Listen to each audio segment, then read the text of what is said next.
பாதிக்கப்பட்டவனுடைய துவா வானத்திற்கு பூமிக்கும் இடையில் எந்த விதமான திரையும் இல்லை, அல்லாஹ் கபூல் செய்வான் என்று இஸ்லாம் சொல்வதனால் வாழுகிற காலத்திலே அநீதங்களும் அக்கிரமங்களும் யாருக்கும் செய்தால் அல்லாஹ்வுக்காக பொருந்தி சும்மா உட்கார்ந்து நோம்பு வந்த உடனே ஒரு SMS வரும்.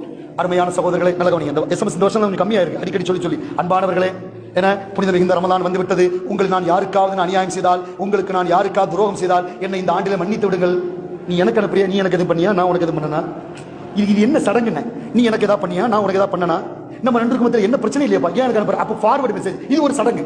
யாருக்கு அநியாயம் பண்ணியோ, யாருக்கு துரோகம் பண்ணியோ, எவனால் நீ பாதிப்பை கொடுத்தாயோ, நீ எவனால் பாதிக்கப்பட்டாயோ, வாழுகிற காலத்துல முகத்துக்கு நேர் நின்று அல்லாஹ்வுக்காக என்ன மன்னிச்சிரு சொல்றதை விட்டுட்டு Facebookல வாட்ஸ்அப்ல உட்கார்ந்து ஒரு மெசேஜை ஃபார்வர்ட் பண்ணி ஒரு ரமலான் வந்துட்டா போதும். என் ஜனாசால யாரும் திட்டிராதீங்க, என் ஜனாசால வந்து நீங்க கோவிச்சிடாதீங்க, என் மூத்த ஆயிட்டா எல்லாரும் என் ஜனாசால கலந்துங்க. நீ யார்கிட்ட சொல்லுவோம்? உன் பக்கத்துல உட்காந்துருக்கான் உன் தோழன், அவன்கிட்ட பேசுறதே கிடையாது. அவன்கிட்ட போய் இந்த SMS தூக்கி வீசிட்டு, பாப்பா நான் உனக்கு